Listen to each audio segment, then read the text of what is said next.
Good morning, no, good afternoon. Subcommittee on Capital Markets and GSEs will now come to order, albeit 1 hour and 5 minutes late due to votes.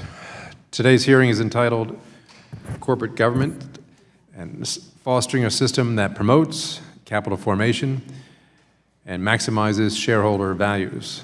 And without objection, the chair is authorized to declare a recess of the subcommittee at any time. And I thank the members of the panel who are here. Thank the members of the committee who are here. And at this point, I yield myself 5 minutes.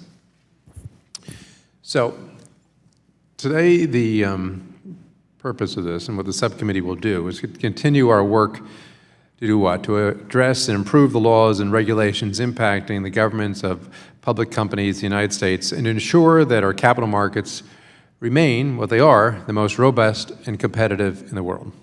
And so for that reason, I welcome all of our witnesses to the hearing, and I thank you all for your flexibility in appearing because we had to reschedule. As I'm sure you are aware, congressional scheduling is not always the most predictable, which first about scheduling this meeting and now rescheduling it for an hour later.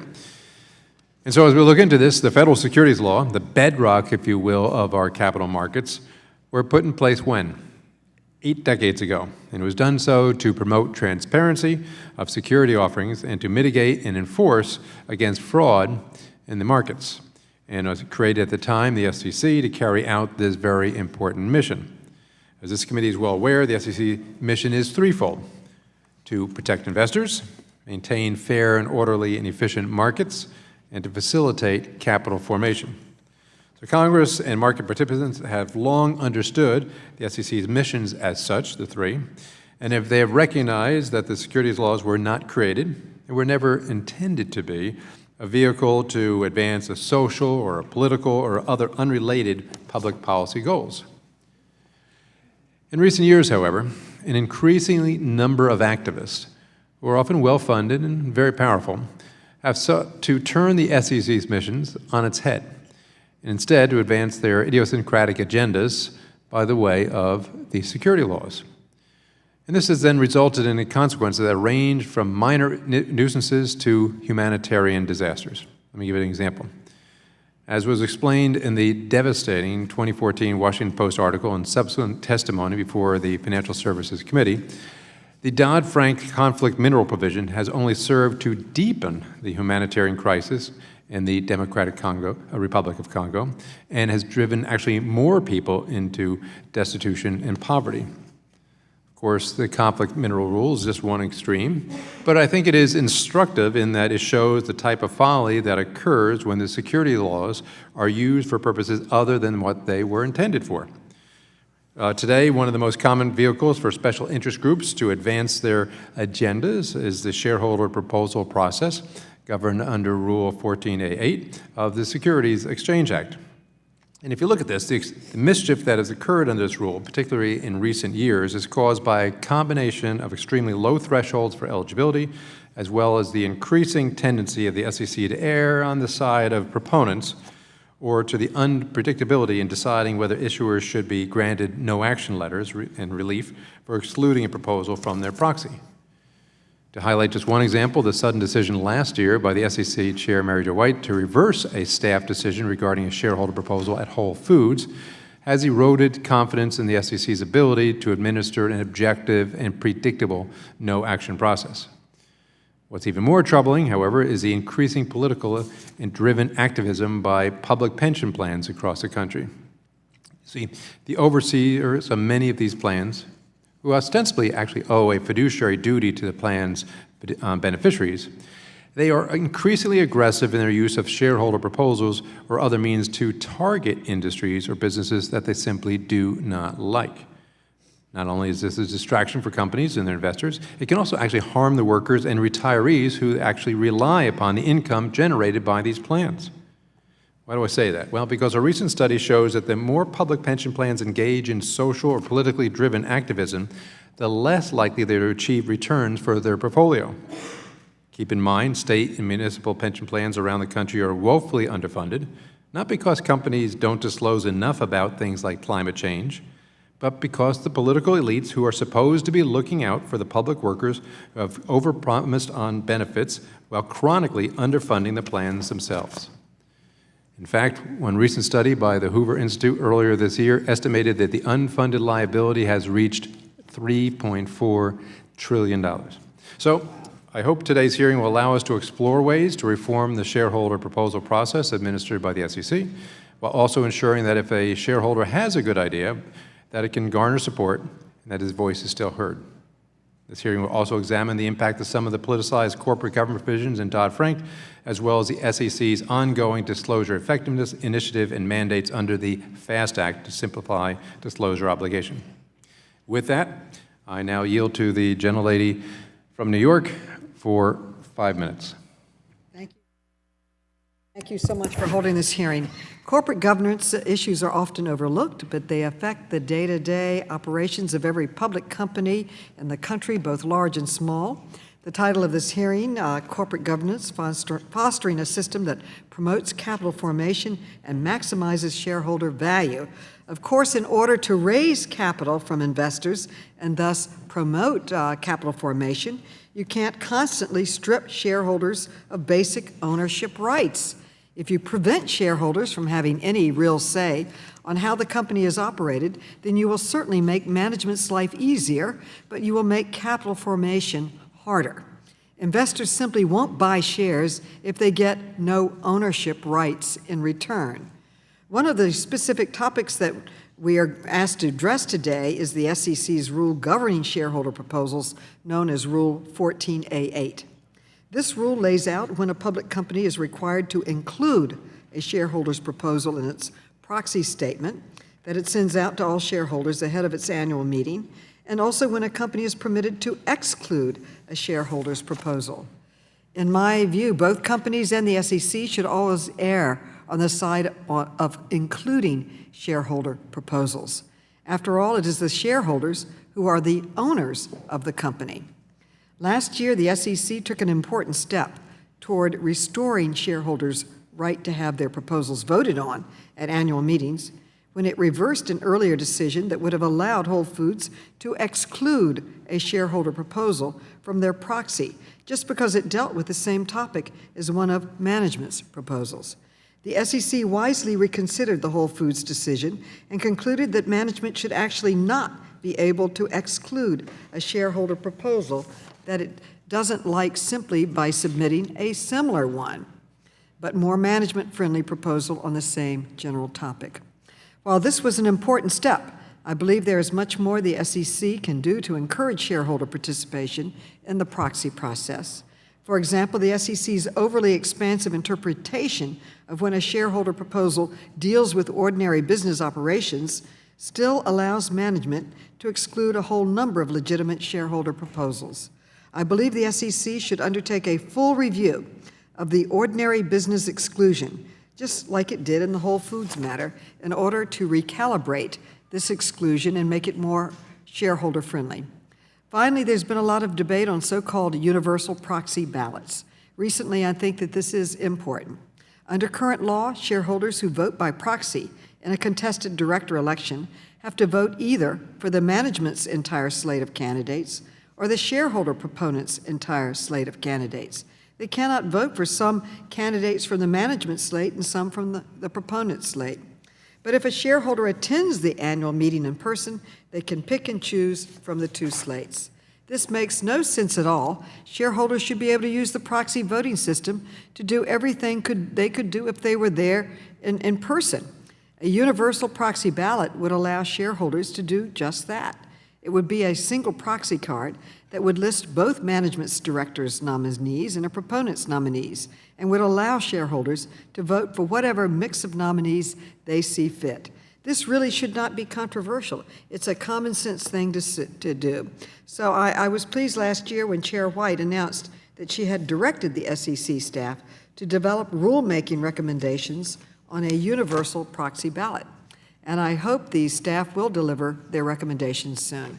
I'd like to submit a letter on all of these topics from the Council of Institutional Investors for the record and ask unanimous consent to do so. I look forward to hearing the testimony of the witnesses. And I would I ask yield the back. gentlelady to What- yield her last minute. Without objection, so ordered. If the gentlelady yields the I remaining certainly time. yield to the gentleman from the great state of California. The most connected and powerful people in this country, the CEOs of the 1,000 or 2,000 largest corporations. Anything that inconveniences them is branded as political, aggressive, or a distraction. The fact is that we should be concentrating on how the laws of the state of Delaware prevent us from getting shareholder value by having everything rigged in favor of those CEOs and nothing in the interest of those shareholders who may want to see a change in management. And to say that investors are disadvantaged because they're given a chance to prevent themselves from investing in a company that is putting their money in Iran and its oil fields, such a management is dumb and should be avoided, and is financing the creation of nuclear weapons, which will have an adverse effect on corporate profits worldwide. I yield back. Gentleman yields back. And with that, we turn now to the panel. And again, I welcome all the members here for the panel. For those of you who have not testified before us, your complete record will be and was submitted to for the record officially.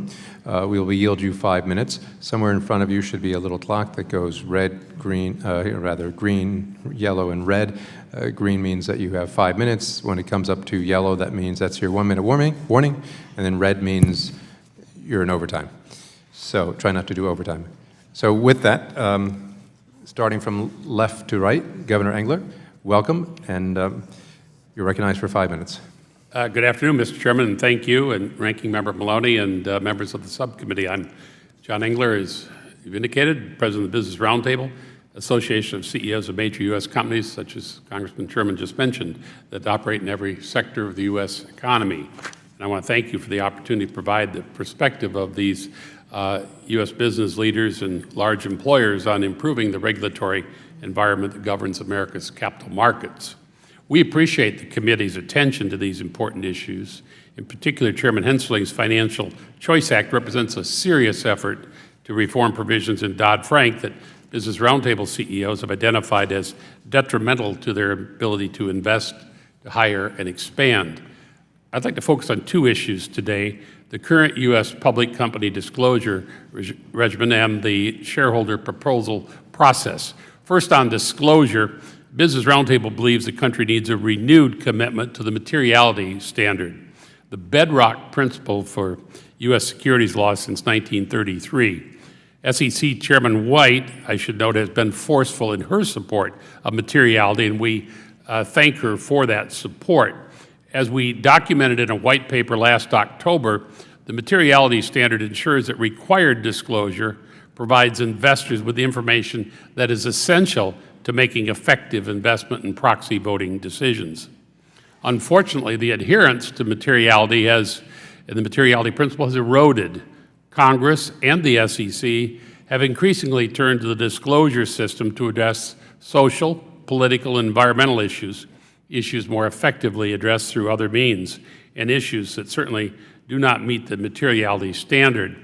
The results are higher costs to shareholders, and an ever-increasing complexity and amount of information that reasonable investors receive that is unrelated to investment and proxy voting decisions. America's business leaders strongly urge Congress to abstain from enacting new mandates and review earlier actions that are contrary to the materiality standard. We believe the Choice Act provides an opportunity to conduct such a needed review. The second point today, the U.S. shareholder proposal process. The current process is outdated and is being abused. This abuse imposes significant costs on companies, limits their ability to focus their resources on the long-term creation of value for shareholders that, Mr. Chairman, you mentioned in your opening comments. In too many cases, the current shareholder proposal process has been hijacked by corporate gadflies and political activists. These individuals often have insignificant economic stakes in target companies. Their proposals pursue idiosyncratic, social, or political agendas unrelated to the interests of shareholders as a whole.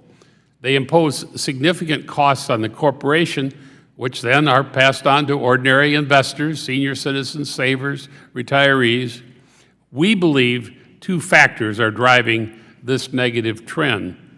First, the threshold for submitting a proposal is too low.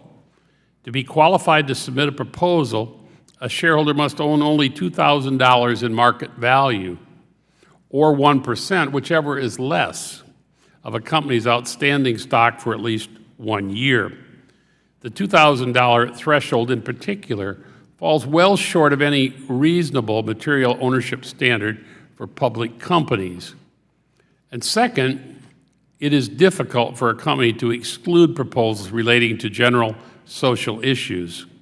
For several decades, the SEC permitted corporate managers to exclude proposals submitted, quote, primarily for the purpose of promoting general economic, political, racial, religious, social, or similar causes, unquote. In 1970, however, the D.C. Circuit Court of Appeals ruled against the SEC and broadened the types of proposals that could not be excluded. The result? An influx of proposals on social issues. Last year, activist shareholders filed 479 social, environmental, and political proposals. And this stream of proposals remains steady, with more than 400 such proposals submitted for 2016 meetings. These kinds of proposals are rejected repeatedly, mostly by overwhelming margins, only to be submitted again next year. In the interest of time, we believe the SEC should bring that $2,000 holding requirement up to date. The current holding requirement for stockholders should be lengthened. We would also strengthen disclosure requirements for proponents of shareholder proposals and modernize the exclusion process so companies can focus on material issues. So thank you for the opportunity to be here today. We're committed to promoting an environment for U.S. capital markets that facilitates greater long-term value growth for our owners and investors, the employees, consumers. Thank you, Governor. Now, next up from the Manhattan Institute, Senior Fellow and Director of Legal Policy. You're recognized for 5 minutes, Mr. Kaplan. Oh, I didn't say that. Push the little button there.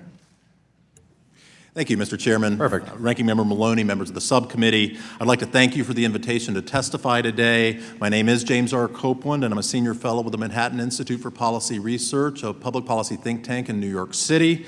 I've directed the Institute's legal policy efforts since 2003. The shareholder proposal process governed by SEC Rule 14a-8 has constituted a significant focus of my research. In 2011, I helped launch the Manhattan Institute's Proxy Monitor database, a publicly available catalog of shareholder proposals at the 250 largest publicly traded American companies. Over the past 5 years, I've periodically authored reports on the shareholder proposal process.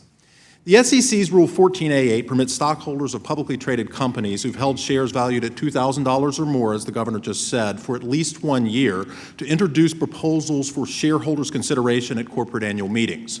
The SEC's process is ripe for reform. It has strayed far from the principal legal purpose authorizing the rule under the Securities Exchange Act. It's been used almost exclusively by a small number of investors with a focus potentially or actually centered on concerns other than maximizing share value, and it's actually operated to permit such minority shareholders to extract corporate rents or influence corporate behavior to the detriment of the average diversified shareholder. My written statement discusses these issues in more detail, as do 2 reports included in the record, both of which are available here in hard copy today. I would like to emphasize the following facts drawn from my research. 1, a small group of individuals, often referred to as corporate gadflies, repeatedly file substantially similar proposals across a broad set of companies. In 2016, 6 gadfly investors and their family members have sponsored 1/3 of all shareholder proposals. Typically, as the governor suggested, these individuals own very small percentages of a company's stock. For instance, John Chevedden, the most active sponsor of shareholder proposals dating back to 2006, has made substantially the same proposal at Ford Motor Company each of those years. In 2016, Mr. Chevedden owned 500 shares of Ford stock, which is equivalent to about 1/100,000th of 1% of the company's outstanding float. Number 2, a large percentage of shareholder proposals concern social or policy goals that may not be related or at least have an attenuated relationship to share value. In 2016, to date, half of shareholder proposals have related to a social or policy issues, which is an all-time high. Number 3, these social and policy-related shareholder proposals have consistently been rejected by most shareholders. Over the last 11 years, at Fortune 250 companies, 1,444 shareholder proposals related to social or policy concerns have been presented to shareholders for a vote over board opposition. All but 2 of those failed to garner majority shareholder support. Number 4, a large percentage of institutional shareholders vote their shares based on the advice of proxy advisory firms whose power over shareholder voting is vast. A 2012 analysis I authored for the Manhattan Institute found that a recommendation that shareholders vote for a given shareholder proposal by the largest proxy advisory firm, ISS, was associated with a 15 percentage point increase in the shareholder vote for any given proposal. My research also shows that ISS has historically been almost 8 times as likely as the median shareholder to support a shareholder proposal, in particular social and policy-oriented proposals. Number 5, over the last 10 years, 31% of all shareholder proposals were resubmissions of a preceding year's proposal. Under current SEC rules, any proposal that receives at least 10% shareholder support can never be excluded from a company's proxy ballot in future years for want of support.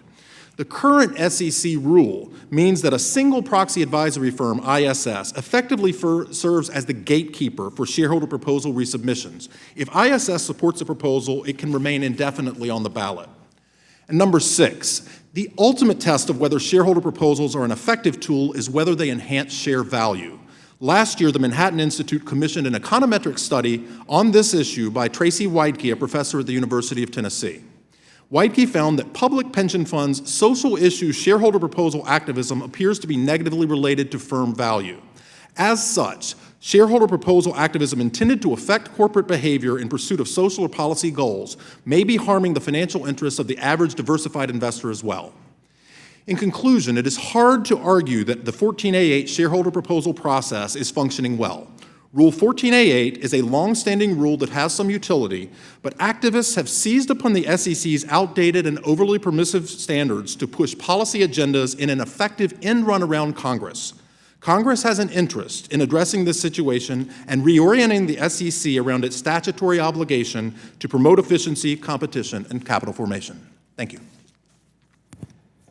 And I thank you. Moving next, Ms. Simpson from California Public Employees Retirement System. I think we're all familiar with. Thank you. You're recognized for 5 minutes. Thank you very much, Chairman Garrett, Ranking Member Maloney, and other members of the subcommittee. Thank you very much for inviting us to testify at today's hearing. I'm Ann Simpson. I'm the Investment Director for Sustainability at CalPERS. We greatly appreciate the subcommittee's focus on corporate governance and on ways to foster a system that promotes capital formation and maximizes share owner value. This is a subject of vital importance to CalPERS, which is the largest public pension in the United States with over $300 billion in global assets. We own shares in over 10,000 companies worldwide, and we're a fiduciary. We invest for our 1.8 million members, who include public servants such as the police, firefighters, judges, and others. For every dollar that we pay out in benefits to our members, fully 65 cents are generated by investment returns, which is why the topic of today's hearing is so important. Just as a sense of how important we are in our own local economy, we pay out close to $20 billion in retirement benefits every single year. So the topic of today is important to us because we are a significant provider of capital to U.S. financial markets, which, as the chairman rightly said, are the largest and the most dynamic in the world. We rely on the safety and soundness of those capital markets to advance our long-term investment strategy, which in turn we see supports the growth in the wider economy. The CalPERS principles are the framework by which we advocate for smart regulation that is designed to spur that economic growth upon which we rely and to ensure that our capital markets prosper. As you'll be aware, the chaos of the financial crisis caused our fund to lose something in the order of $70 billion. We went into the crisis overfunded, and we believe it will take us 30 years to grow back to being fully funded. We're still living with the impact of that catastrophe in the markets. The principles also guide how we execute our shareowner proxy voting responsibilities, and a copy is attached to our written testimony. We believe that a system that operates with accountable and transparent corporate governance, which promotes capital formation to achieve the best returns for shareowners over the long term, is the objective of today's hearing, which we fully support. Although my testimony does not capture all the elements that we think are important, I'd like to highlight a few elements which are considered today. The first is executive compensation, the second is corporate governance and transparency. These three are crucial to strengthening the US financial system for the benefit of long-term investors like CalPERS. First, we advocate executive compensation which is fully disclosed and aligns interests between management and long-term owners. Accordingly, we strongly support the SEC rulemakings related to both say-on-pay, as it's known, executive compensation clawbacks, and also to pay ratio disclosure. Secondly, we firmly embrace accountable corporate governance. That is why we support the renewal of an SEC rulemaking for proxy access, which would allow long-term significant owners to nominate board candidates to the ballot. The use of Rule 14A8, which by most large owners like ourselves was modeled on the vacated SEC rule, is a good example of how engaged owners can bring important reform into the market. We welcome the opportunity to vote on proposals put forward by fellow shareholders, whether they be large, like ourselves, or whether they be small. Often issues are raised which is of interest and draw to the attention of other owners and of management. These small shareholders can be the eyes and ears of the company, if you like, a canary in the mine. We also want to ensure that proxy advisory firms are well regulated and transparent, but with our view that regulation should be smart, we do oppose efforts to create an unduly burdensome regulatory regime. Third, our focus is on corporate financial reporting, which is vital. We want to ensure transparent and relevant information about economic performance and condition of businesses. And with the greatest respect, given that the reports are for the benefit of investors, we consider that it is investors who should determine the range and scope of what is material. Transparency is vital to us in all matters, and we consider that the current disclosure regime review of Regulation XK is exceptionally helpful. We've provided detailed comments to the SEC. We do see great advantage in technology in spurring new areas of reporting, for example, on new risks like those related to climate change. Finally, we urge full funding for the SEC in order that it can properly do its vitally important job. Thank you. I look forward to answering any questions you may have. Anna, thank you. Finally, last but not least, from the Society of Government Professionals, President and CEO, Ms. Stuckey, you're recognized for 5 minutes. Thank you, Chairman Garrett, Ranking Member Maloney, and members of the subcommittee. Thank you very much for the opportunity to testify. I am Darla Stuckey, CEO of the Society for Corporate Governance, which represents about 1,000 public companies. U.S. public companies are bearing the brunt of a broken and outdated disclosure system. How did we get here? In the 1970s, social activists had no better way to disseminate their message broadly than to use a public company proxy. Today, however, we have the internet. The need to use a corporate proxy statement as a public forum for social issues is now moot, yet the disclosure regulations have not kept up with the pace of this change. My testimony today will focus on abuses associated with corporate disclosure, in particular Rule 14A8. The purpose of Rule 14A8 is to foster communication between shareholders and companies, as well as among shareholders themselves on issues of importance. However, it has limits designed to protect a small minority of shareholders from burdening others. One of these limits is Rule 14A8I12, the resubmission thresholds. A company can exclude a proposal if the proposal fails to receive 3% support the first year, 6% the second, and 10% the third year. This means, as I think has been said by Jim, if a proposal receives 10% support or more, it can be resubmitted each year indefinitely, or what some have called the tyranny of the 10%. In fact, Con Ed shareholders voted on the same executive comp proposal from Evelyn Y. Davis every year for 16 years. The Commission should raise these thresholds. They have not been changed since 1954 when President Eisenhower was in office. In 1997, the Commission tried to raise them from the 3, 6, 10% to 6, 15, and 30%. However, they failed to do so because of serious concerns from special interest shareholders who were afraid that too many of their social proposals would be excluded. But times have changed. Given current voting patterns, 96% of all proposals now pass the 3% threshold in the first year, so this is really not a meaningful threshold at all. Comparing the voting data in 1997 and 2015 shows that a failure rate under the 3, 6, and 10% regime would compare to about 5%, 15%, 25% today. So at a minimum, we need to go back to where the Commission tried to go in 1997. Second, the proposal process is being abused by non-shareholders. Rule 14.8b requires a proponent to hold at least $2,000 worth of stock for a year in order to submit a proposal. This means at a minimum the proponent must own the shares and have an economic stake in the company. Despite this rule, Commission staff routinely allow individuals, advisors, and others to submit 14A8 proposals on behalf of shareholders without requiring them to have an economic stake. We call this proposal by proxy, and it should be stopped. A shareholder who has no interest in submitting a proposal can lend his shares to someone who does, and a company can't then deal with the actual shareholder. Companies have sought relief in federal courts and won, even though the staff refuses to grant relief. We don't understand why this is the case, since it undermines the purpose of the rule, which again is to foster communication between shareholders and the company, or amongst shareholders themselves. We believe the right to submit a shareholder proposal is not freely assignable. There's one other limit on proposals known as the relevance rule. It provides that a proposal can be excluded when it relates to operations that account for less than 5% of the company's total assets and net earnings and is not otherwise significantly related to the business. The staff interpretations of this exclusion have effectively eliminated the 5% economic thresholds in the rule. For example, assume a proponent doesn't believe Acme Corp should be doing business in Myanmar because of human rights concerns in the country. Even if Acme Corp's annual revenues from Myanmar are less than 1%, the company must include the proposal in its proxy because the Commission staff has said that the issue of human rights is a significant policy issue. If a shareholder wants to access the corporate proxy, he or she should demonstrate that the issues are relevant to at least 5% of the company's business. That's the rule, but it's not being enforced.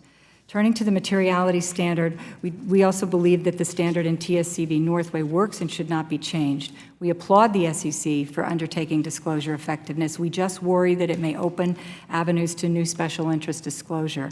3 things to remember. The SEC, under your oversight and jurisdiction, is the agency responsible for public company disclosure. It should not let others who claim to be standard setters usurp that role. The SEC should write the rules. Number 2, writing an actual materiality rule would be impossible as a practical matter. What is material for one company is based on the facts and circumstances of that company. And 3, not every piece of information that's important to an investor is material, and not every piece of information that's important needs to be in a publicly filed document. Companies can and do communicate outside of 34 Act filings. In fact, a great deal of helpful sustainability reporting is on corporate websites or in published reports. Apologies, I refer to the rest of my testimony. Thank you. That's fine. Thank you very much. And thank you, everyone, for their testimony. And at this time, I will yield myself 5 minutes to begin questions. I guess I'll jump around. Governor Engler, so you brought up, and Ms. Stuckey, you ended it there on the issue of materiality. Maybe not the most exciting discussion in the world, but let's just spend 30 seconds or a minute on that.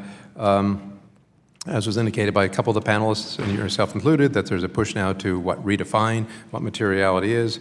The SEC issued a concept release earlier this year that posed a question of whether, if you changed the definition to expand, as you referred to in your testimony, can you just spend 30 seconds addressing what the consequences of expanding the definition of materiality would be to include such things as sustainability and such things as climate change or whatever else it could be expanded into? Thank you, Mr. Chairman, for the question. I think that expanding it further would render it almost moot. The concept going back, I think, I mentioned to the beginning, 1933, really was what's essential for that investor to know. And there's an unlimited number of topics that we could ask a company to respond to, but many of those have little to do with the company and its operations and its worthiness as an investment. And who, okay, so, and who should be defining then what materiality is? Is that the SEC? Is that Congress? Is that the investors? Well, it used to be the SEC. That's who we delegated the regulation of the, the corporate sector to, and that's why we set up this commission. We thought it. I wasn't around in the 30s when they were doing this, but I think the thought was that the SEC would take on this responsibility. What's happened in recent years, there have been requests, some of it reflected in some of the testimony today from panelists, about adding to that. For instance, political disclosures, duplicating that. That's covered in there are other laws doing that. Congress stepped in with CEO pay ratio, one of the more useless requirements that's come down in a long time. We've seen, on conflict minerals, as you mentioned in your opening testimony, the adverse impact and the unexpected impact of some of this. And what we end up doing is overloading that proxy statement. We'll get a proxy statement the size of a phone book, and I'm afraid...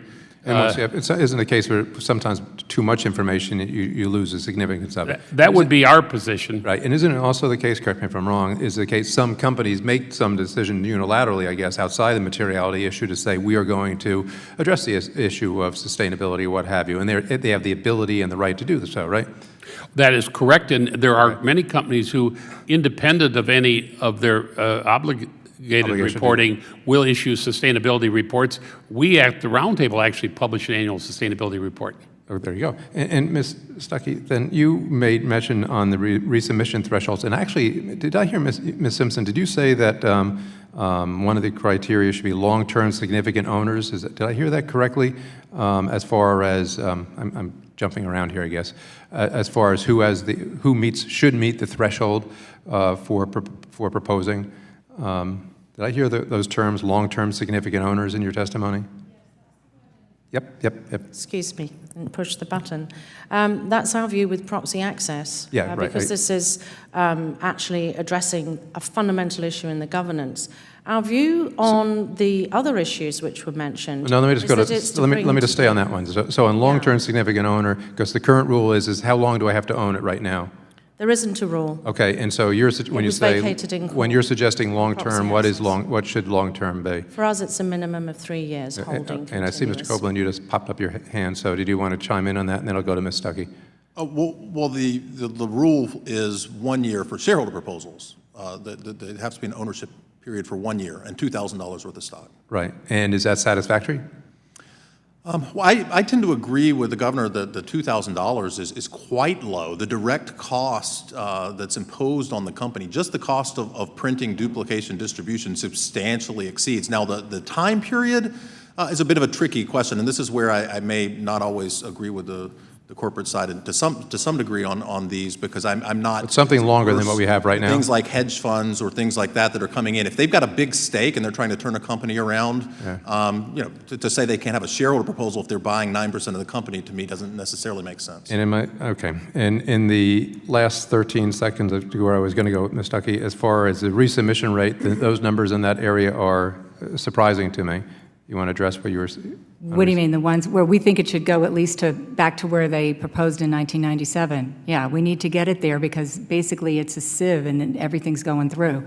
So basically, no matter how many times, once you hit that threshold, no matter how many times. Once you hit 10% every year, then you don't have to, you can put it in forever. And the purpose is, there are a lot of good shareholder proposals. As Jim said, 50% of them are the social proposals. There are 50% that are not. Also, I want you to know that a lot of good comes about the communication between shareholders and companies when proposals get made. Yeah. In fact, that is why they put a sustainability disclosure on their website. So we're not saying that they're all bad. We're just saying that the rules are not being enforced accurately by the SEC. The pendulum is swung a little too much, a little too investor-friendly, and we'd like them, and we'd like the timeframes and the thresholds to be readjusted. As far as the initial $2,000, it was changed from $1,000 to $2,000 in 1998. If you kept up with inflation now, it would be $3,000. That's what I was going to say. It got to get that high. I thought it would be higher than that, but by inflation. Well, I guess we haven't had any inflation for the last 8 years because everything's been flat under this administration, right? There's no economic growth, so you don't have any inflation. So with that, I will now turn to the gentlelady from New York for 5 minutes. Thank you. Thank you, Mr. Chairman. I'd like to ask Ms. Simpson, I'd like to ask you about board diversity. And as you know, I've introduced a bill with bipartisan support that would require public companies to disclose the gender composition of their board in their proxy materials, and that they would send it to shareholders. Now, this would just not be any more paperwork. It'd just be checking another box or telling whether or not you have gender diversity. And this came about because of organizations such as yours that was asking for this information, wanting to know more about it. And there were 2 studies that were reported in a GAO report that talked about companies that had gender diversity. It increased their bottom line profits by roughly 5%.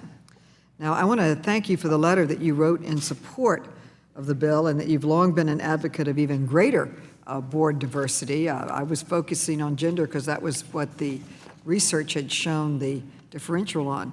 But can you talk about the importance of board diversity from an investor's perspective? And is there evidence that greater boardroom diversity helps increase the company performance beyond the 2 financial services reports that were previously issued? Thank you for the question. CalPERS has conducted a very extensive research of the evidence on such topics in a database that is freely available called the Sustainable Investment Research Initiative. We have over 2,000 papers, and you can search by topic if you'd like to find the detail. The research that we've reflected on shows that diversity is good for 2 aspects of investment, both risk management, because diversity challenges groupthink. And you'll recall that after the financial crisis, even the IMF said groupthink was the corrosive common factor in boardrooms that led it to the brink of so much trouble. So groupthink is a problem. Different perspectives are important, particularly when companies are facing complexity and new issues for the long term. Climate change is a very good example. The other thing that we're finding, though, is that diversity is good for talent recruitment. If you confine yourself to the existing small, relatively well-known member of, for example, putting in criteria such as a former CEO of a Fortune 500 company, you will unfortunately be fishing in a very small pool. And if you throw the net more widely, then the talent that companies need for global competitiveness is more readily available. And that's why the CalPERS definition is multifaceted.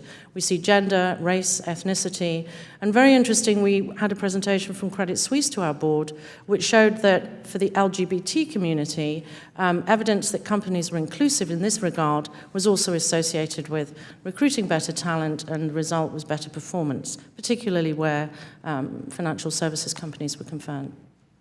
Mr. Chairman, I ask permission to place in the record CalPERS letter on gender diversity in corporate leadership, as well as a letter in support of my bill from the Chamber of Commerce. Without objections, ordered. Thank you. Ms. Simpson, as you know, the SEC's rule on proxy access was overturned by the D.C. Circuit Court back in 2011. And while the SEC did not appeal that ruling or repropose proxy access, I understand that institutional investors such as CalPERS have still been relatively successful in engaging with companies in order to achieve proxy access to invigorate board elections and make boards more accountable. Can you discuss CalPERS' efforts on this issue since 2011? Yes, thank you. I'd be glad to. Again, it's important to know that this element of good governance is associated with better performance. You'll have seen last year the CFA, the Chartered Financial Analysts, producing a study which drew together the details here. Our view is that accountable corporate governance will underpin long-term creation of shareholder value. Because of the overturning of the SEC rule, which we and others supported, I have to say it was important to be able to use Rule 14A8 to, if you like, have a do-it-yourself effort on something that's so important. We now have over 200 major companies where votes have been won to introduce proxy access, and I'd like to applaud the leadership of New York City, which established a board accountability project. What's important here is an issue which once upon a time was viewed as rather innovative and perhaps on the sidelines of a minority interest, is now winning significant support. Last year, for example, over 60% of shareholders supported proxy access being introduced at Exxon. It's an example of a company where we see a real potential for board refreshment, and now the owners of the company have the ability to engage in that dialogue with the company. Well, my time has expired. Thank you very much. Gentlelady's time has expired. Mr. Heising is recognized for 5 minutes. Thank you, Mr. Chairman. And first, I'd like to welcome my governor, Governor Engler, from Michigan. It's good to see you here. I want to drill down a little bit on some recommendations that you have and explore a little bit about the conflict minerals and some of the pay ratio issues and those kinds of things. I can't help but note my astonishment that we're talking about some of the issues that we are. I have to note, first and foremost, my mother has owned a business. My sister has owned a business. I have been involved in female-owned businesses for a long time and fully understand the benefits of diversity. Wall Street Journal article recently talked about the benefits of having some gender diversity on boards and what that meant for the bottom line. I'm a little confused, though, that gender is none of our business when people are using a bathroom, but suddenly it's very relevant if they're in the boardroom. So that seems an odd direction to go to me. But Governor Engler, I do want to talk a little bit about the DRC and the conflict minerals provisions. That's something that my subcommittee, the Monetary Policy and Trade Subcommittee, has dealt with pretty extensively. And I believe that the rule really has not decreased violence or poverty in those 9 countries surrounding the DRC, or I guess 8 surrounding the DRC and 9 with them. And Ms. Stuckey, you talk a little bit about some of those direct costs that are being incurred, and I wonder if you could just drill down a little bit on that, Governor Engler, and then maybe Ms. Stuckey, if you could follow up.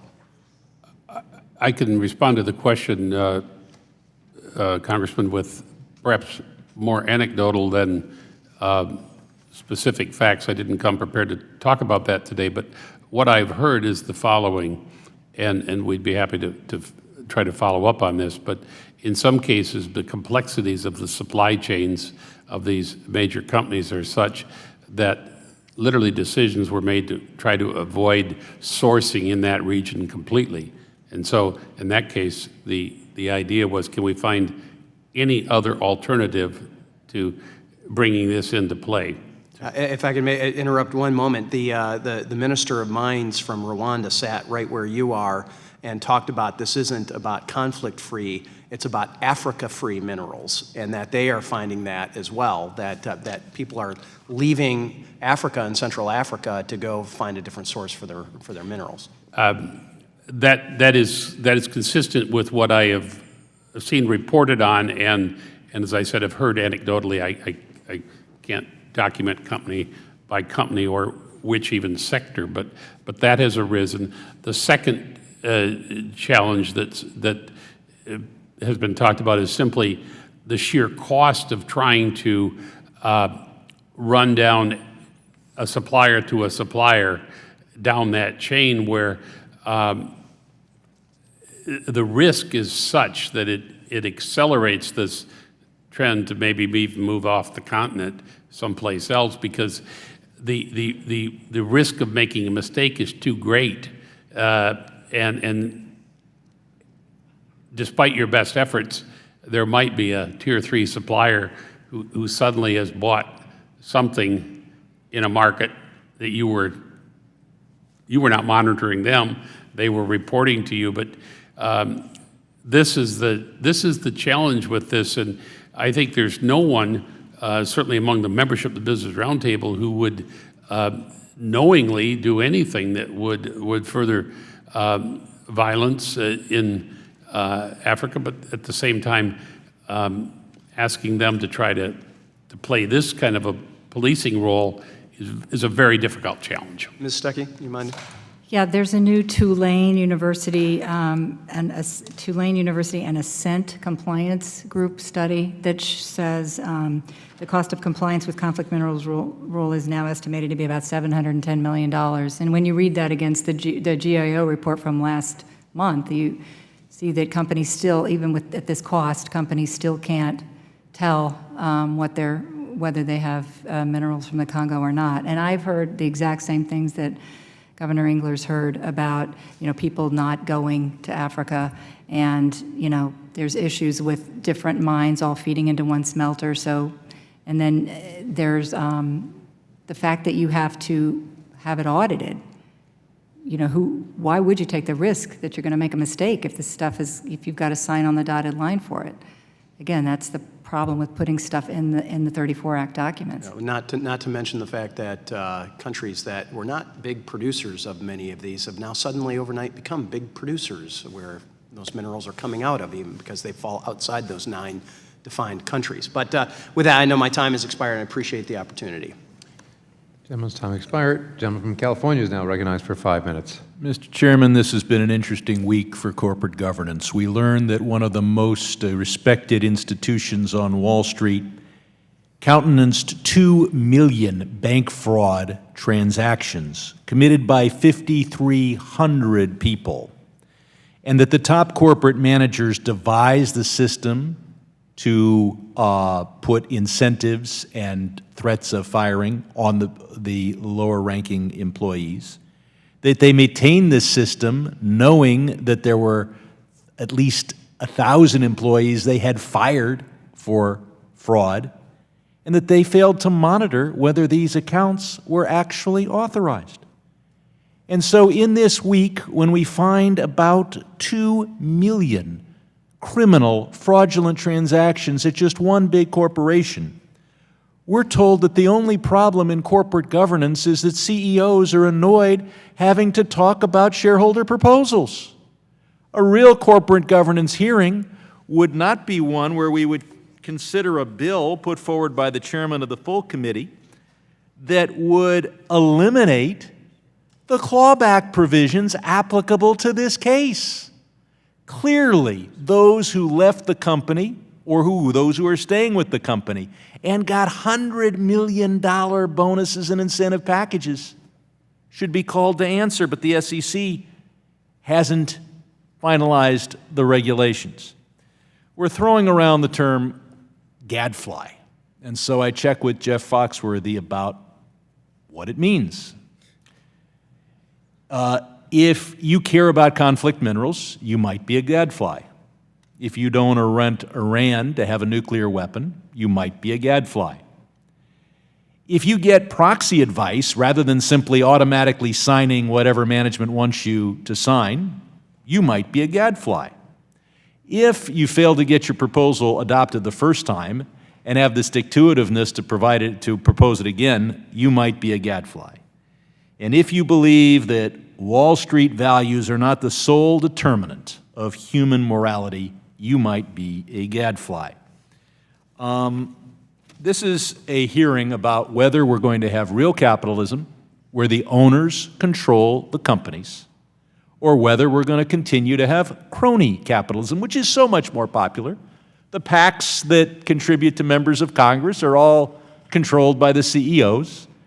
And we have the crony capitalism that says whatever management wants to do, they get to do, and the owners of the company have no right to stop them.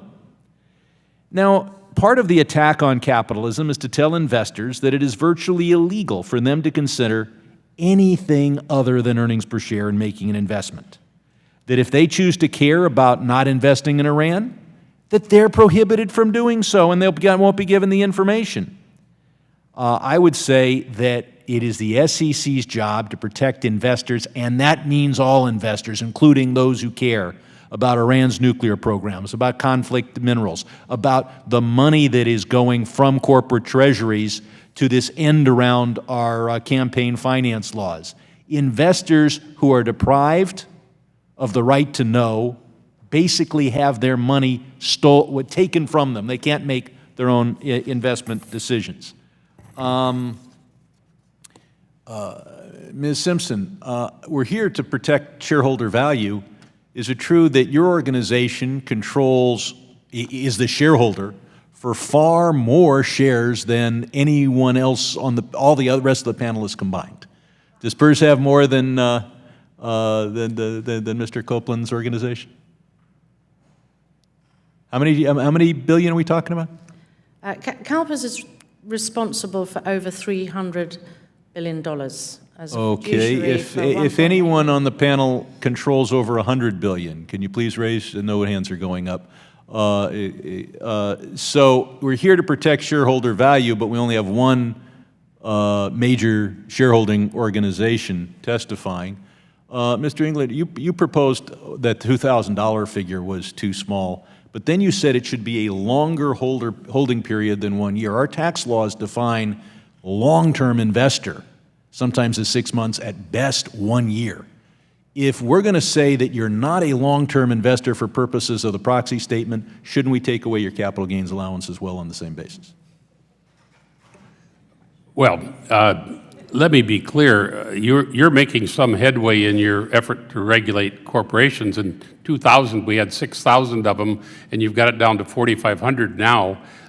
So there are fewer of these companies to be worrying about that are incorporated. I think that Mr. Engler, are you talking about publicly traded corporations? publicly traded, yeah. Okay. So That's what we're talking about, I think, those regulated by the SEC. And there's a diminishing number of those. And I would submit that some of the regulatory overkill has something to do with that. and then part of it also is the corporate merger mania that occurs on Wall Street, where one of those corporations buys another one of those corporations. So there's, and why do they do that? and then we have a lot of private equities making a lot of money.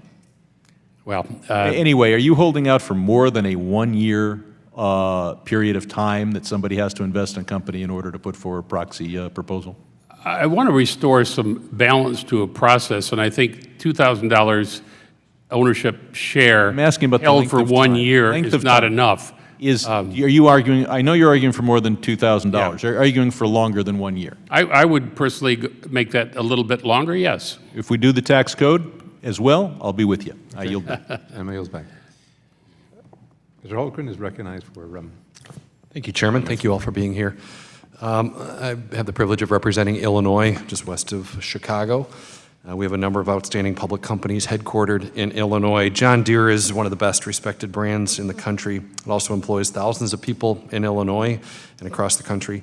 Farmers in my district absolutely depend on their products, and my constituents who own shares in the company depend on its success for their retirement security. There was recently a shareholder proposal requesting the company generate a plan for it to reach net zero greenhouse gas emission status within the next 15 years.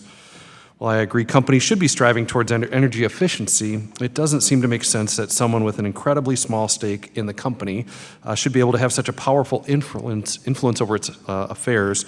Some would describe this as tyranny of the minority.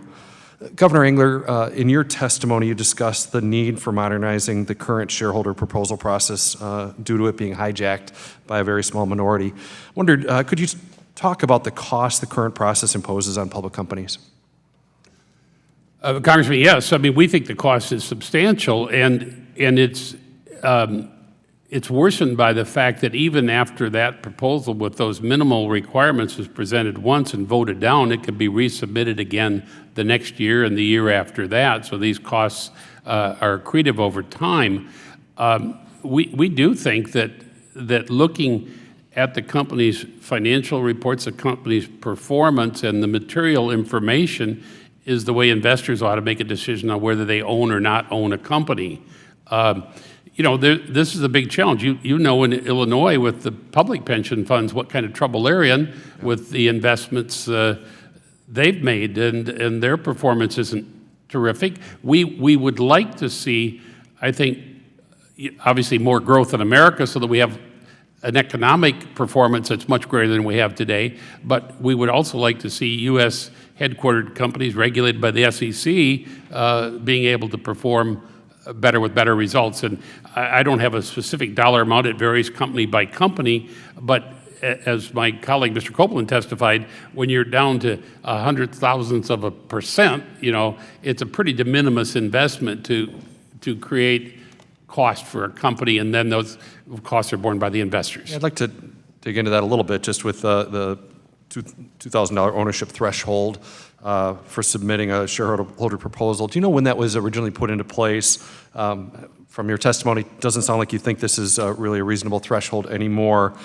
For example, John Deere currently has a market cap of about $26 billion, so a $2,000 investment would be about 0.000008% stake, and yet being able to have that kind of sway. So, Wait, I can't answer what Ms. Stuckey Ms. can. Stuckey. Hi. Hi. 98 is when it went up from 1,000 to 2,000. Okay.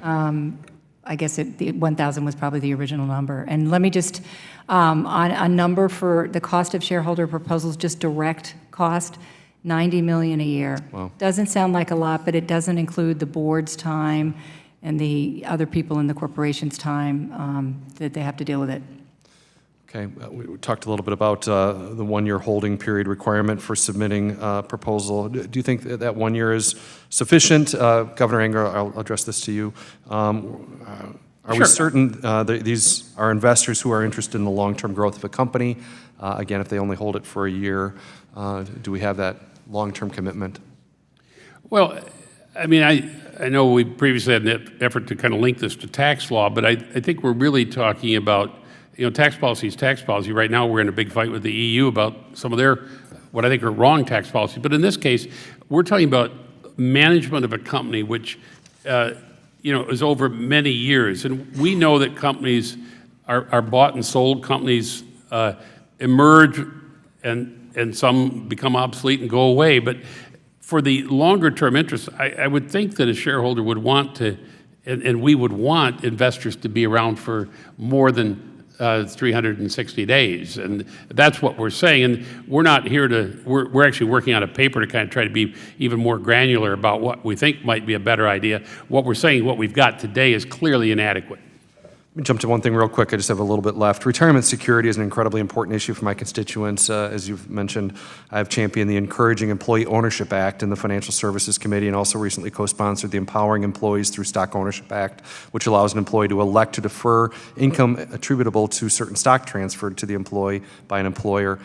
What I find really frustrating with some of these shareholder proposals is that they are clearly politically motivated instead of focusing on the company's growth. I wonder what this means for my constituents who depend on sound investments, especially if they're depending on their pension plan to uphold its fiduciary responsibilities. Quickly, Mr. Copeland, can you give me a sense of how many shareholder proposals are submitted each year that don't contribute to beneficial information for investors and instead just impose unnecessary costs on these investors? Well, if we're just focusing on the proposals that involve social or policy issues, this year that was 50%, half of all proposals.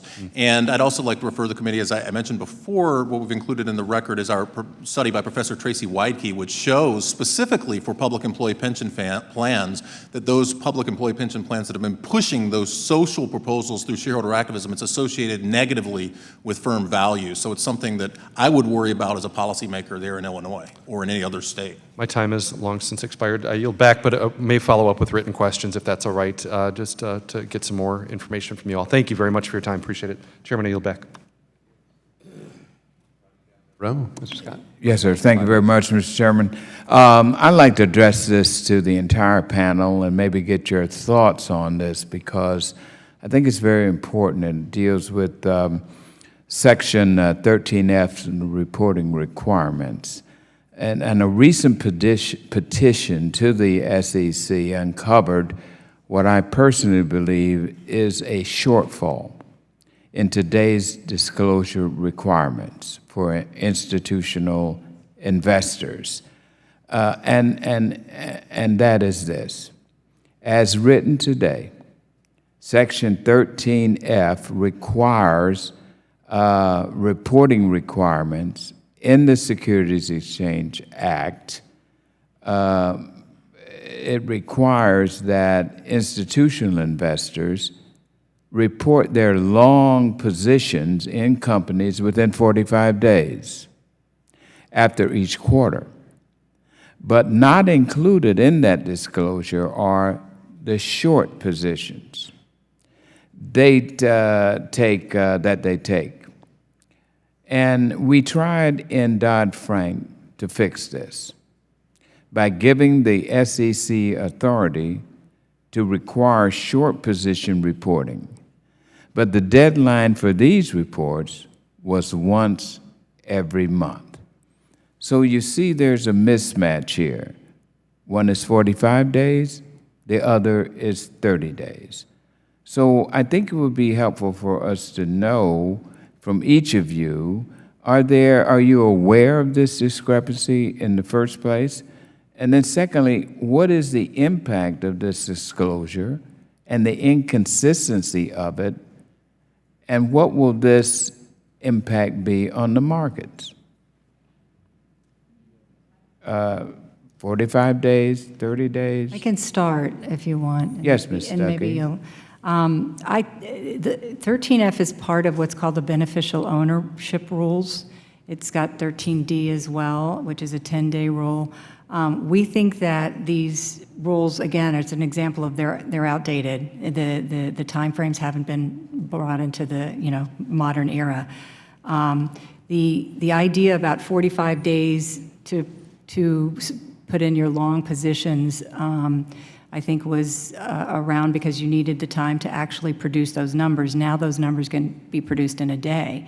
So we don't need the 45 days. The short positions I'm not as familiar with, but I will tell you what I do know, that the short positions aren't disclosed at all except in the aggregate amount by the exchanges. So that might be the 30 days you're talking about. We believe that the 13F long positions those timeframes need to be way shortened, and then the short position should match, whatever that is.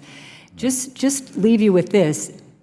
Corporate directors and officers have to disclose their holdings in 2 days, their purchase and sales in 2 days.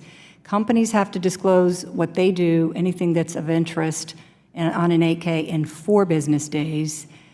Activists, hedge funds who seek to buy up a lot of shares and then go after companies have 10 days, that's 13D, but investment managers have 45 days. So it doesn't quite seem fair. We think this needs to be looked at and needs to be. Okay. Yes. Anyone else there? Yes, thank you for the question. I think this is an excellent example of where the rules are completely outdated by events. And we've highlighted in Regulation SK disclosure the importance of making good use of technology. We're not arguing to go back to previous rules. We want to look ahead. I think the other emphasis for us is we want to ensure that the disclosure regime favors the long term. And we've said elsewhere that the rules are designed for shareholders. But in reality, we have a regime where you have owners, you have traders, and you have raiders. And on frequent occasion, CalPERS has stepped forwards to stand up for and run proxy campaigns against short-term activists to protect companies. We've done this at Apple with Carl Icahn. We've done it at DuPont with Trian. And we think that a lot of the short-term trading and activist pressure on companies is really detracting attention in companies from the long term. Short-term executive pay has just thrown fuel onto the fire. But this disclosure regime does need truing up. It's a piece of unfinished business from Dodd-Frank, and another good reason why the SEC needs to have the money it needs to complete the job it's been given. So do you see this as something that the SEC can do with how we move forward on this, or is there something additional that this committee should be looking at to fix this situation? Number one. There are 2 petitions for rulemaking in right now. My belief is that the SEC can act on them if they want. Good. Thank you. Thank you. Gentleman from Arizona is recognized for 5 minutes. Thank you, Mr. Chairman. Part of this is my own curiosity, so some of this is the education of David. Is it Ms. Simpson? CalPERS, correct? Yes? I've actually had a curiosity, particularly having been around a number of the public pension systems.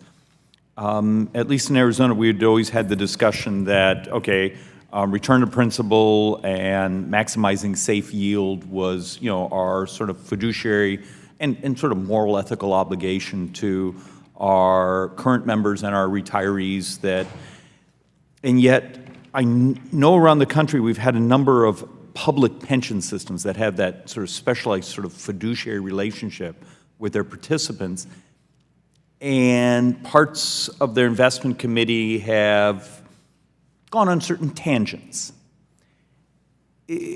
when you view the world and that's those special relationships and special requirements you have to maximize safety and maximize yield, don't you see sort of a conflict of chasing what may be perceived as a good cause away from your obligation? No, thank you for the question.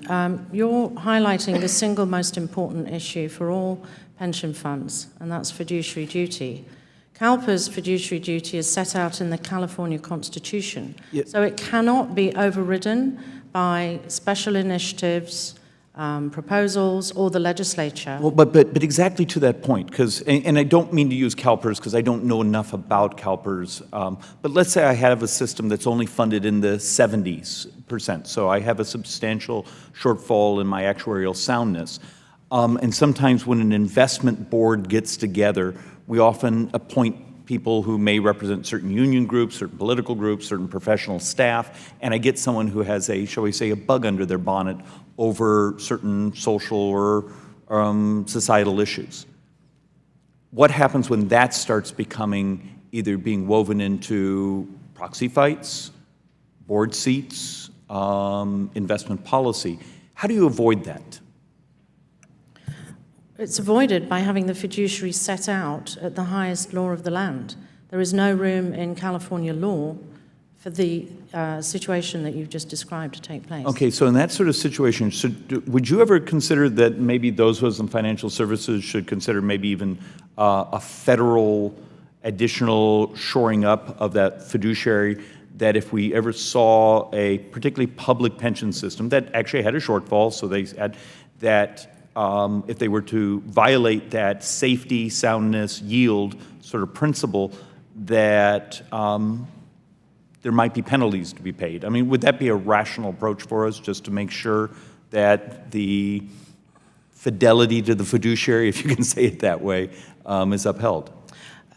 My thought here is that you already have that. California Constitution No, on I'm fiduciary duty. I'm thinking sort of across the land. Then you're into a legal discussion about federal versus state law rights. I do want to repeat, and I don't think you were here, sir. CalPERS went into the financial crisis overfunded. We lost $70 billion. Well, we're actually, I know you say that, but I actually have a couple things in front of me that actually talk about, there were some actuarial issues. Now, it wasn't actually CalPERS, it was your political, some things done in the 80s, some things done in the 90s, some participation that would have done in your retirement curve. Yes, you can find all of that on our website. We're very transparent. Yeah, no, and I actually love your website. Thank you. Okay, and I had two other questions, but Mr. Copeland, you had something you wanted to share. I just wanted Could I beg you to do it quickly? Point out to the committee that I also co-authored a report looking at this specific pension fund issue in February of this year with my Manhattan Institute colleague Steve Malanga. It's noted in footnote 106 on page 30 of my written testimony, so you can check it out. It's Can't not believe I included in the missed that record. footnote. But it's, in fact, CalPERS has at least 111 directives on environmental, social governance, ESG issues. And in fact, in 2000, the board of CalPERS decided to invest in a lot of state and local real estate, doubled the exposure in real estate in the portfolio that CalPERS held over the next 6 years. And that's one reason why their real estate portfolio dropped in half by 2009. So I think these are real important things, and we flesh out a lot of the principles for governing. Forgive me because we're down, and I'm going to steal another 15 seconds. Look, I always want to make a little difference between what are investment decisions and what are sort of societal passions of those who end up on an investment committee. You and I can argue about often where we place money. Was it smart? Did it meet the safety and soundness? This here sort of violates the concept of I need to protect safety and soundness and yield. And if there's a second round, Mr. Stuckey, I have a fascination with also why we don't do a better job sort of using the internet, electronic disclosure, harmonization of timelines, even down to, okay, set those thresholds of something for a proxy fight, but have the participation of that be requested through a website. So you may be able to raise the thresholds, but it's a clearer, cleaner, faster, easier way to get there and less costly. Yield back, Mr. Chairman. Thank you. Yep. Gentleman yields back. I'll recognize for 5 minutes.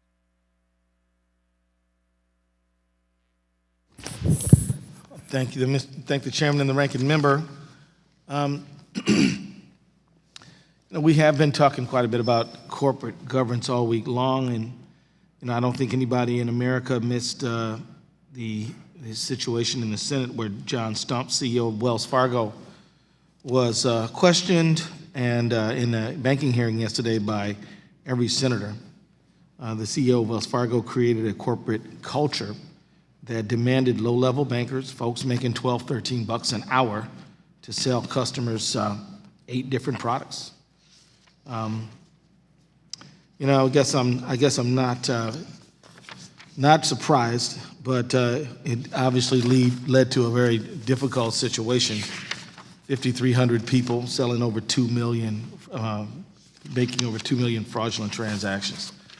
So to me, I think that the real question should be, how do we promote good corporate governance, protect the public? I guess I don't accept that the only legitimate corporate governance issues are accessing capital and providing shareholder value. I think what some people might call, their passions, I think there's a lot of other legitimate stakeholders whose interests should be brought into consideration in terms of corporate governance. Customers, community members, employees, the environment, and of course shareholders, I think are all legitimate conversation and should be part of the overall question.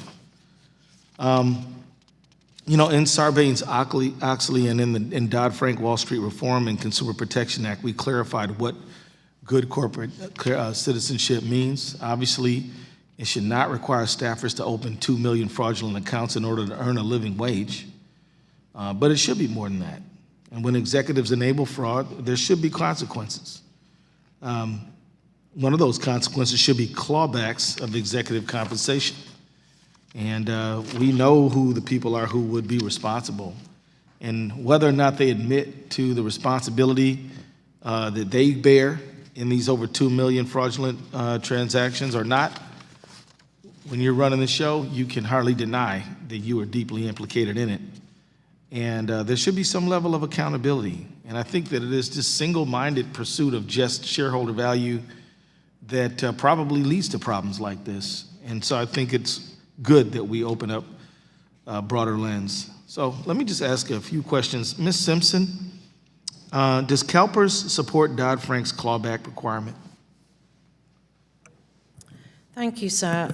We support the clawback provision in full, and prior to that was a long-standing policy of CalPERS to ask companies to have a clawback provision. Because if someone is paid money that they have not earned, then you're transferring funds from the share owners. And we have a sacred duty, a fiduciary duty to our members, and if money is being wasted or distributed to those who did not earn it, it's surely a matter of common sense, common economics. It's sad in a way that we had to request a rule to put something that obvious into effect. But it's a good example of where Dodd-Frank did help to strengthen the corporate governance framework, and it's only a matter of regret that the SEC hasn't had the time and the funding to complete the job. Also, Ms. Simpson, I'd like to get your opinion on, can you describe the importance of say-on-pay provisions?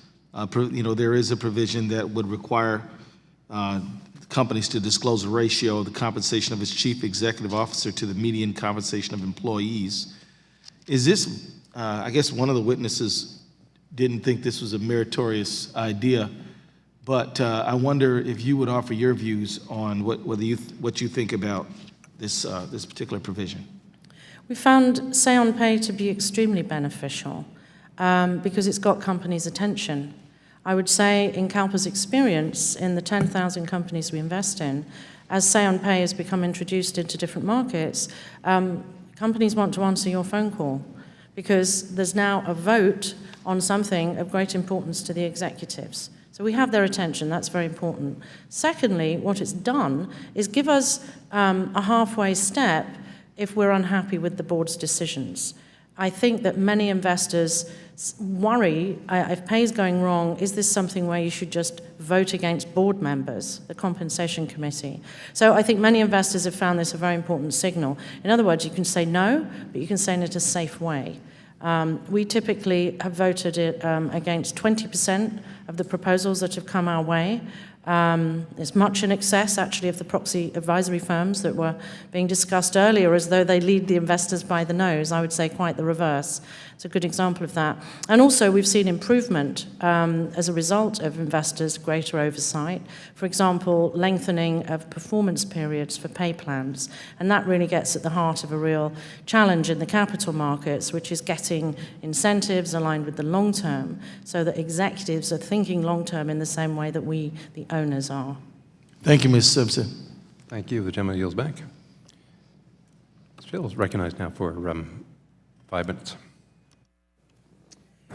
Thank the chairman. Thank the panel for being here this afternoon.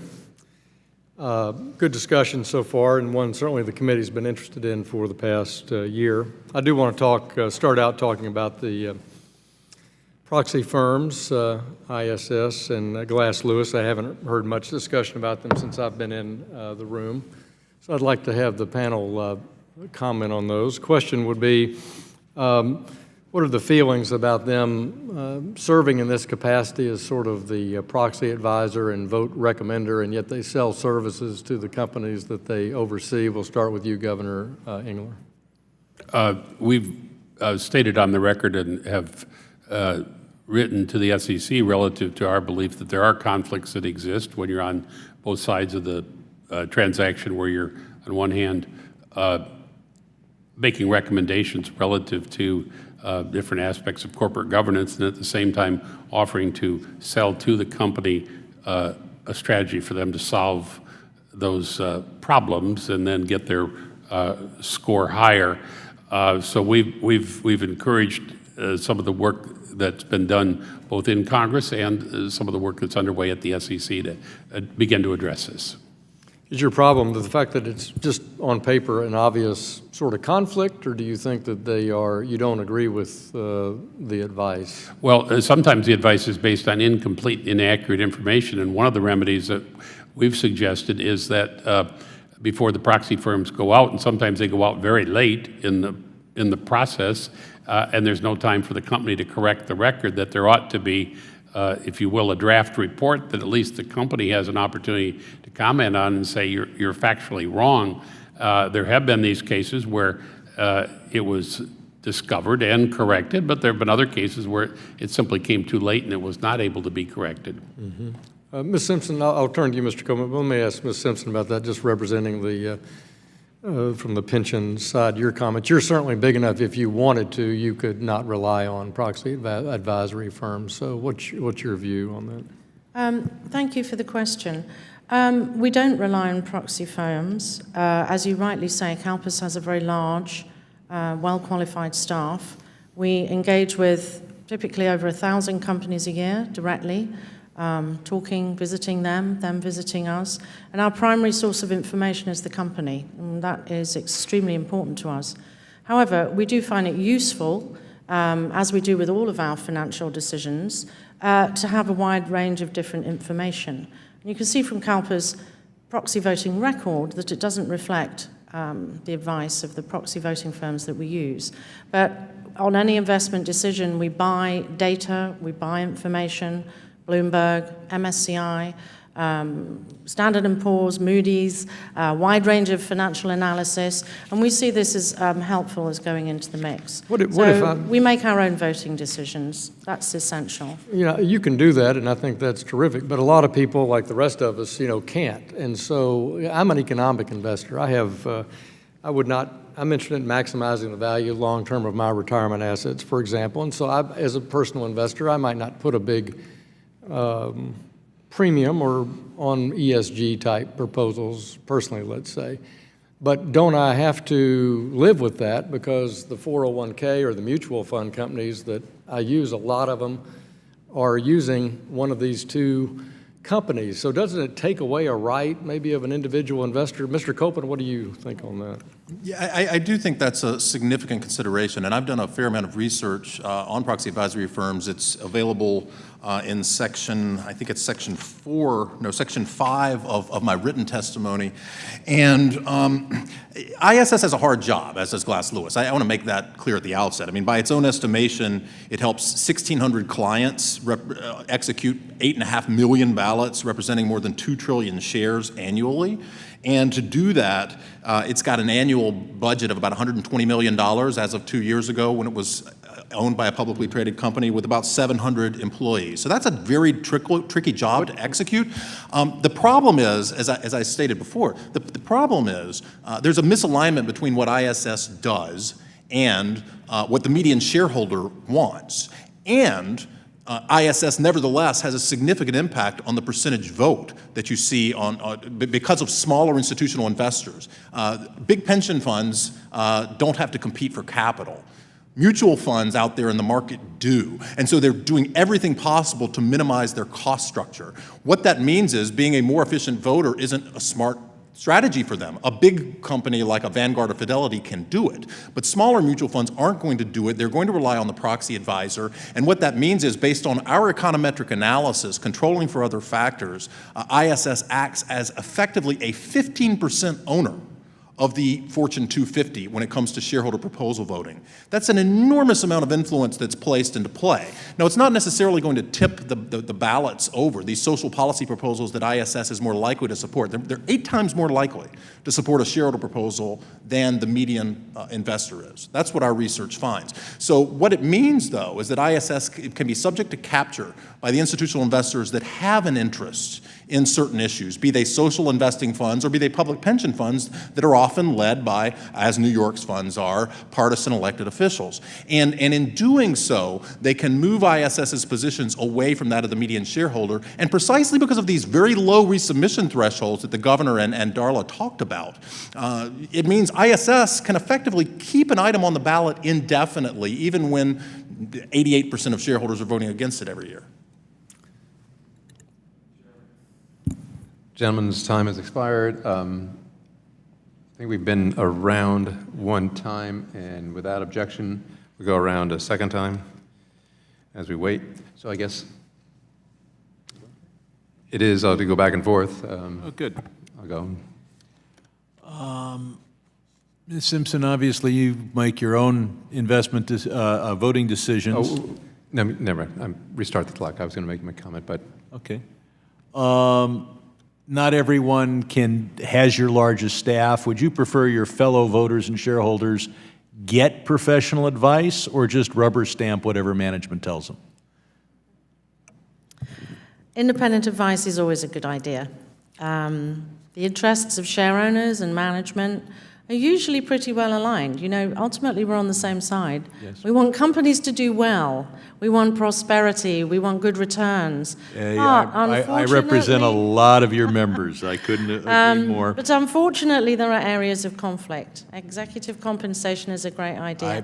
And for a small investor to look at that executive compensation disclosure, so complicated, and working out how it's changed over time, how to compare it with other companies, how to relate it to the financial performance.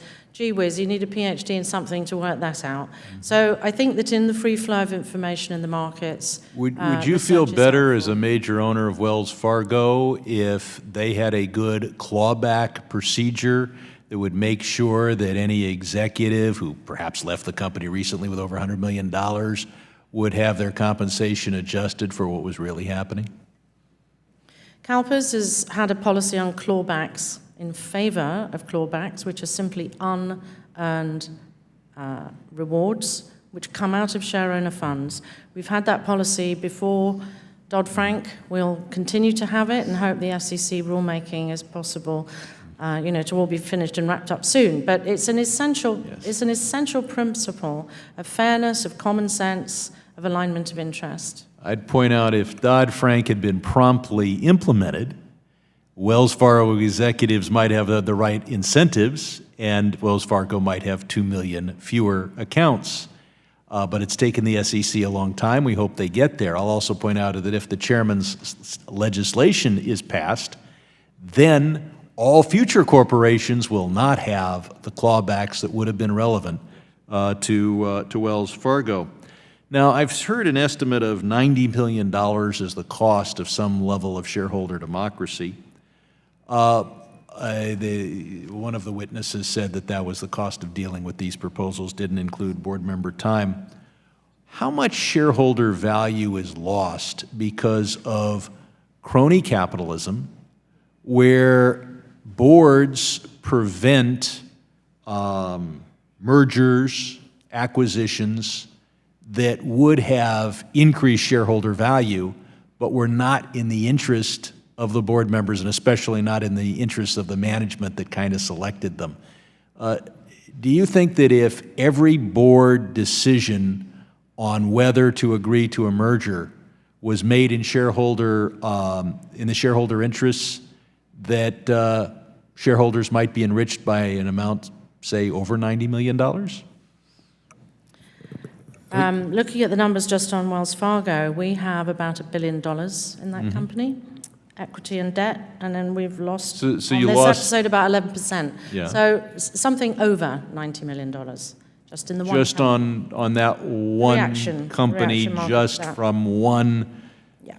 series of 2 million decisions that were not in the public interest. And there are significant, corporations choose to incorporate under the laws of whatever state does the best job of protecting management and furthering the goals of crony capitalism. Would CalPERS be in a better position if all these if the corporation codes of all the states had the same level of shareholder protection that California does? At least as applicable to the two or three, the major publicly traded corporations. Well, two of the share owner rights that we think are most important are majority voting, that's the ability to vote no as well as yes on a director's election, and proxy access, which gives us, the owners, the right to put forward candidates onto the ballot. And I'm going to have to ask my learned colleagues. There are one or two states which have those provisions, but the main states where incorporation is popular, Delaware, California, and more, actually do not have that in the default. Delaware is out there advertising, in effect, we'll protect management. We will defeat efforts to enhance shareholder value, incorporate here. And needless to say, that has caught the attention of management. We ought to have shareholder protections that are national in nature. I see the governor would like to comment, but I think I'm going to let him. Since we're going over here a little bit. Well, I'm amused at these questions and the aspersions being cast here that there's these boards of directors running amok, somehow doing something that's in a breach of their fiduciary duty. And I'm also somewhat amused at citing CalPERS. You mentioned how many constituents. I'm looking at the Bloomberg report. CalPERS last year earned a rousing 0.6 return, and Ted Iliopoulos, the chief investment officer, said, that is below the assumed rate of 7.5%. He said that's a significant policy issue. If I were worried about somebody today, I'd be worried about somebody who's hoping to get a pension from CalPERS with that puny rate of return, and maybe it's crony capitalism that's doing it. Maybe it's investment strategy. I don't know, but... Good Governor, not everyone can make a 7.5% return in this particular economy. 0.6. And many investors lost a lot of money last year, and she just lost... or rather the organization she represents, just lost hundreds of millions of dollars because of the bad corporate governance that we'd like to see ended by enforcing and passing the regulations for clawback rather than supporting legislation that would eliminate that. I don't think that's factually accurate. And you don't think she's lost hundreds of millions of dollars on Wells Fargo stock? No. The stock price has gone... As of what date? Share the numbers. No, it's as of when? I'm happy to follow up with the detail. And we can look at the anyone who owned $1 arithmetic billion, that level of corporate stock has lost an awful lot of money as the stock has declined by 10%. As we've learned that management can't prevent 2 million frauds They did fire 5,300 employees that they found, and that they hired and didn't Gentlemen's monitor. time, we're going down different Thank road you. here from corporate governance here. Gentleman's time has expired. I recognize myself for 5 minutes. And I wasn't going to get on this road, but Ms. Simpson, one of the previous questions was with regard to clawback provisions, and I'm sort of growing in this field as far as clawback provisions, because you look back at '08 and the crisis of '08, and you look at the larger financial institutions, you look at the management of those institutions at the time and the collapse that occurred in them, you looked at the banking and financial institutions that were then bailed out by all of us, by the American taxpayers, but there was never any clawback in those cases, was there? Yeah, Not to speak of.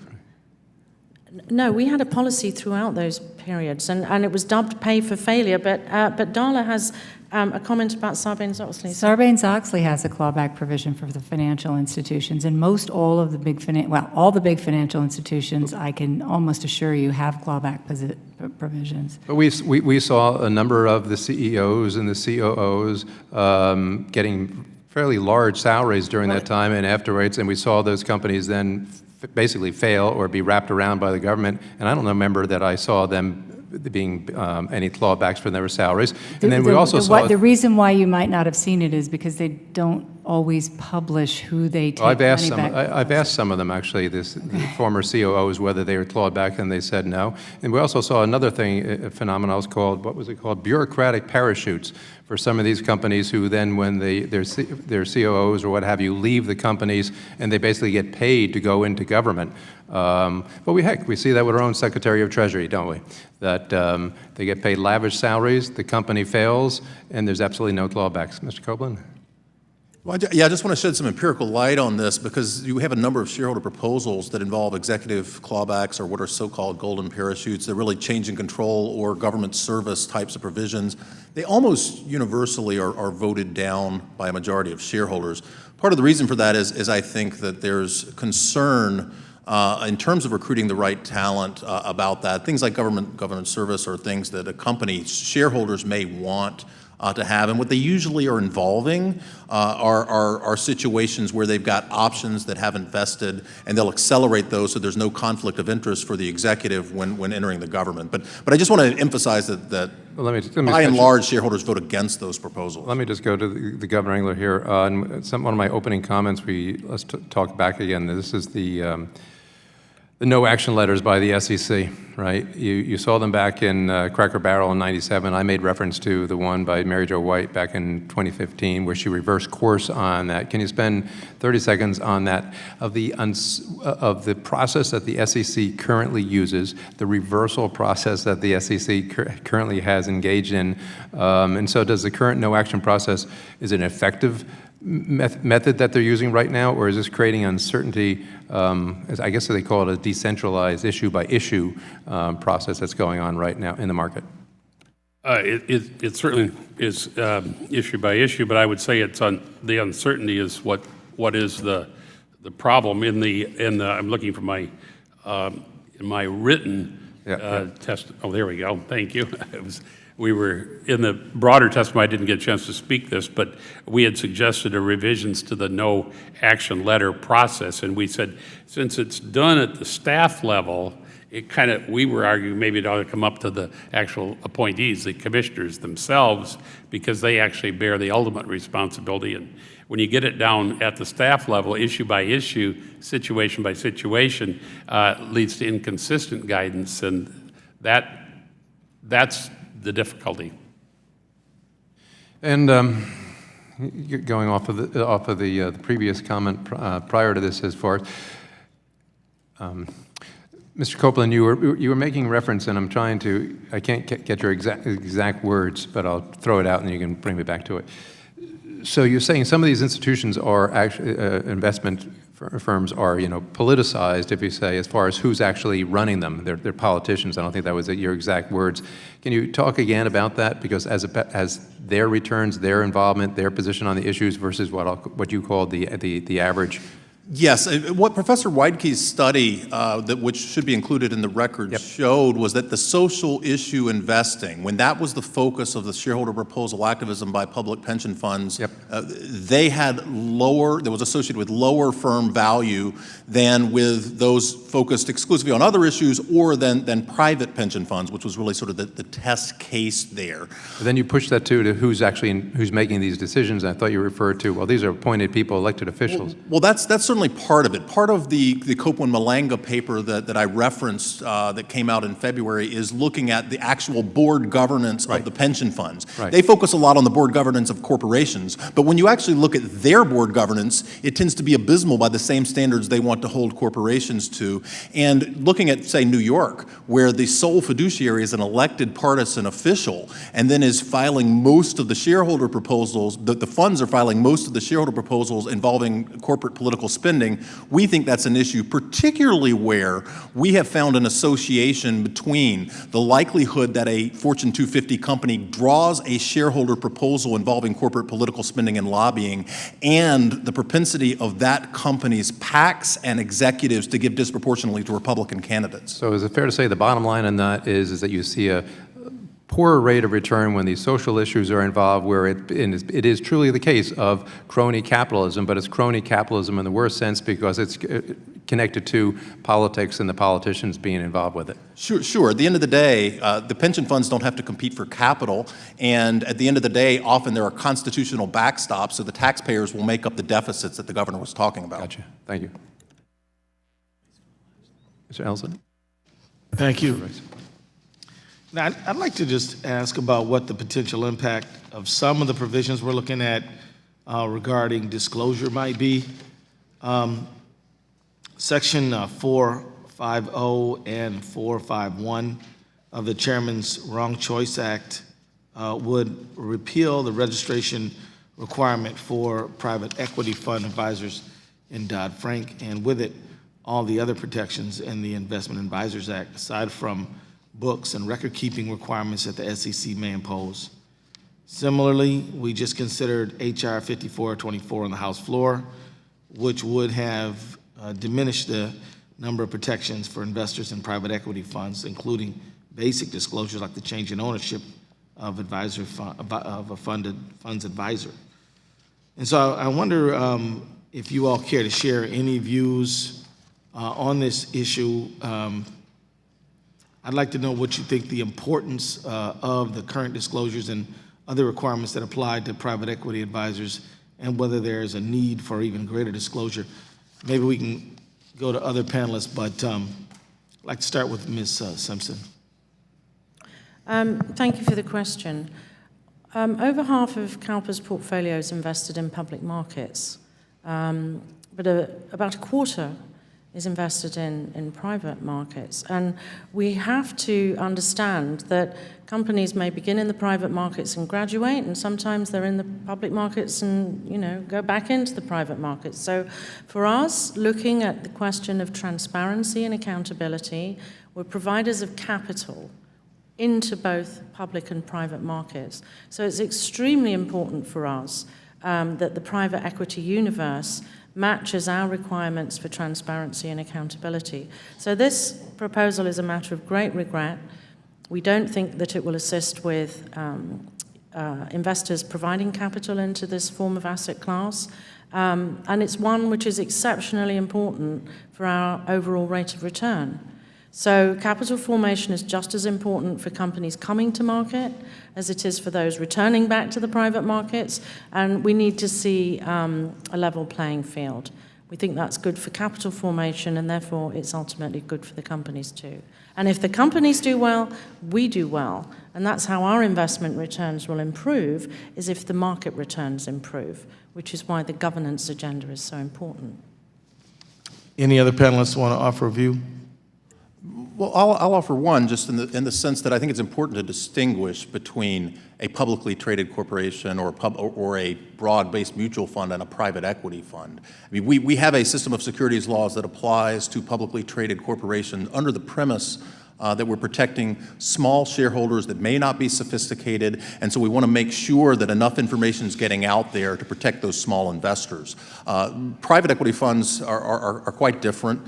There's a reason why we're seeing more private equity 144A types of capital being raised. They're raised from so-called sophisticated investors, qualified investors, tend to be high net worth individuals, and often pension funds and other investors, mutual funds, et cetera, that can take positions in those companies. So those are more sophisticated investors. I don't think it's correct to say that there should be an apples-to-apples disclosure regime between the two, because they're two very different types of investment. Representative Sherman, who's standing up, made the case earlier that maybe it's the private equity markets and the vibrancy of private capital that partially explains the significant decrease we've seen in publicly traded corporations over time.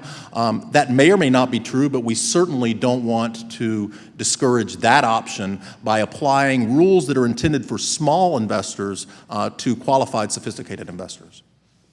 Thanks a lot. I yield back. Thank you. The gentleman yields back. Gentleman from California will have the last word, I believe. Thank you very much, Mr. Chairman. Thank you, witnesses, for being with us today. And, I guess one of the things that really weighs on us, since the amount of income per worker is partly dependent upon investment per worker, and that's dependent upon productivity, which is dependent upon the money in our capital markets that go in and are invested. And yet, if we looked at this trend, the U.S. has half as many publicly traded companies traded on exchanges as today as it did in 1996. That's a pretty precipitous drop. And that trend is particularly alarming for a Californian like myself because, the startup capital of the world is out in our neck of the woods. And so firms that would otherwise go public have been deterred. And arguably, if you listen to the firms, they say they're deterred by unnecessary hurdles on compliance, which, what was it Aristotle said? Balance in all things, which are unbalanced. And the consequences of that is unrealized economic growth that might otherwise occur and job creation that might otherwise be driven. So, Governor Engler, the stockholder proposal resubmission thresholds have not been changed since President Eisenhower's term here, and clearly they're outdated. But Rule 14A8 also allows shareholders who've held $2,000 of a company's stock for 1 year to submit a proposal to be included in a company's proxy statement. So looking at that in its totality, what are the consequences for companies and everyday shareholders of this seemingly arbitrary and relatively low $2,000 floor? And I'm just thinking this through.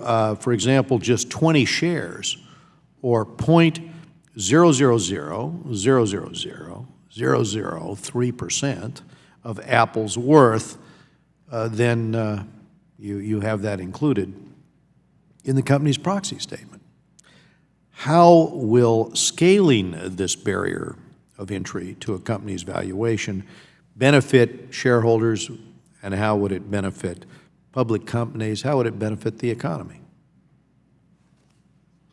Congressman, great question. I think when there's additional cost, whatever is the reason for it, and this is a set of circumstances that do raise costs. You heard a $90 million number tossed out earlier, but depending on the company, it can be more or less substantial. There's reputation risk also that can be brought into play. That's hard to put a value on, but it raises costs, and I would argue then diminishes shareholder value, and that shouldn't be a desirable thing, especially when the other side of this argument is that the question or the proposal in this case might have been around the track 2, 3, or more times, and has very low likelihood of any success, yet it does distract however much from management time, from legal time,